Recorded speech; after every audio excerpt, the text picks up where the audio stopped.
Wir forschen am MCM jetzt seit Jahren eigentlich an dieser Schnittstelle Digitalisierung Kultur, Digitalisierung Literatur. Was geschieht grundsätzlich mit der Literatur, wie wir sie gekannt haben, wenn sich eben das ganze Umfeld verändert, wenn das ganze Umfeld digital wird? Und da geht es eben nicht nur um E-Books, E-Readers, sondern um eine ganze Welt, die sich verändert, um Autorschaft, die nicht mehr auf die gleiche Weise funktioniert, um eine Lesekultur, die sich völlig verändert und eben auch um neue Technologien, die neue Darstellungsmöglichkeiten erlauben, also zum Beispiel Virtual Reality. Wie wird die Verbreitung von Virtual Reality mit der Zeit eigentlich sich bezüglich Fiktion verhalten? Das sind so die Fragen, die uns hier interessieren.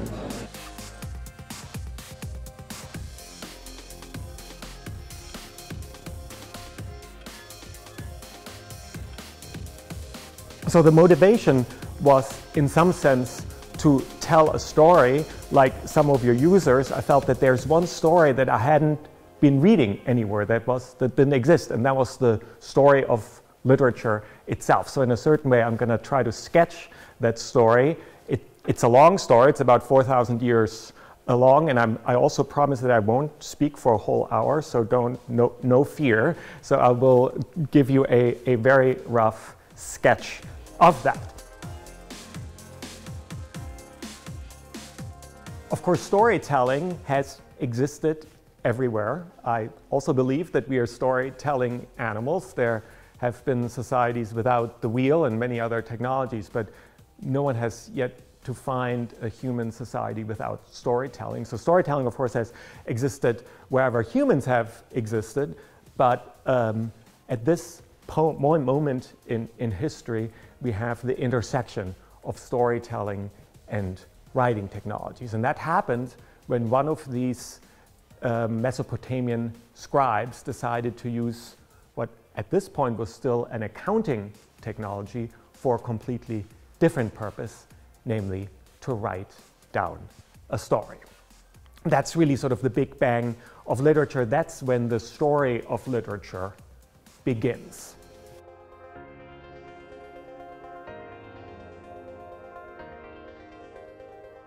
Ich glaube, die größte Herausforderung ist diese technologische Veränderung, um die es auch heute schon die ganze Zeit geht. Also dass irgendwie das Verhältnis von Lesern und Autoren und den Technologien, die Geschichten von Autoren zu Lesern bringen, sich verändern.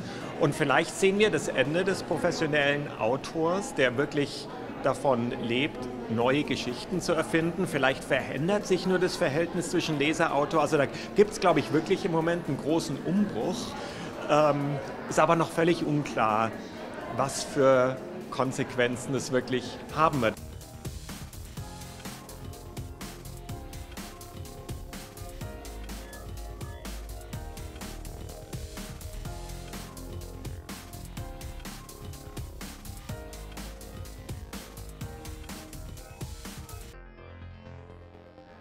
Ich glaube, dass es zwei verschiedene Tendenzen gibt. Die eine ist, die Authentizität eines Autors zu haben, bei der der Autor sogar zu einem Star werden kann, wie wir das sehr oft auch erleben bei Bestsellern. Und dort hat der Autor eine ganz wichtige Bedeutung. Und dann gibt es eine zweite Tendenz, wie sie auch zum Beispiel bei Zwirbler zu sehen ist, dass der Autor in den Hintergrund tritt und das Projekt in den Vordergrund tritt.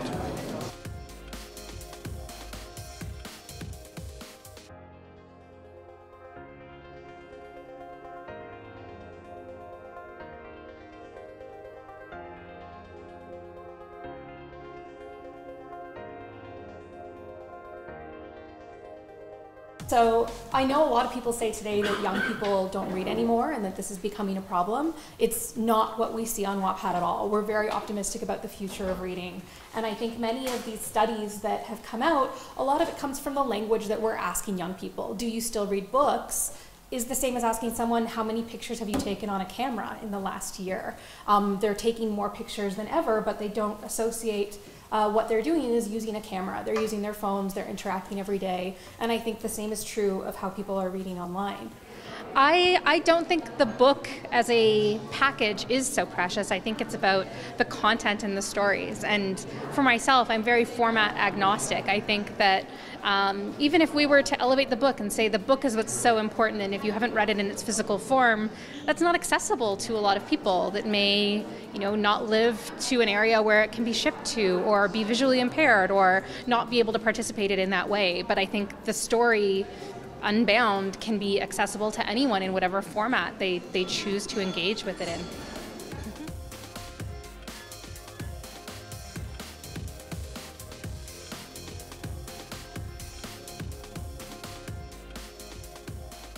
Ich finde es toll, dass Literaturwissenschaftler oder Medienwissenschaftler mit Leuten in Verbindung gebracht werden, also aufs gleiche Podium gestellt werden, die selbst durch neue Unternehmen oder neue Verlage versuchen, diese Medientransformation selbst mitzugestalten. Und das finde ich eine richtig tolle Kombination. Ja. Für mich ist es sehr spannend zu sehen, aus wie vielen verschiedenen Bereichen sich hier Inputs bei dieser Tagung zusammensetzen und dass es eigentlich weit über Literatur hinausgeht, sondern auch zu einem Abbild unserer Gesellschaft wird.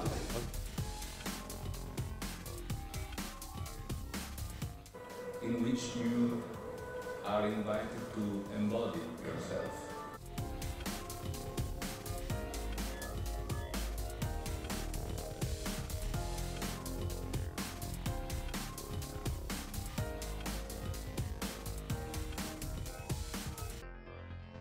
Can you maybe tell a bit more what it means for you seeing people interacting with your work, becoming part of it, and what does this mean to you as an artist, and how you integrate maybe a plan of it or a vision of it into your concept?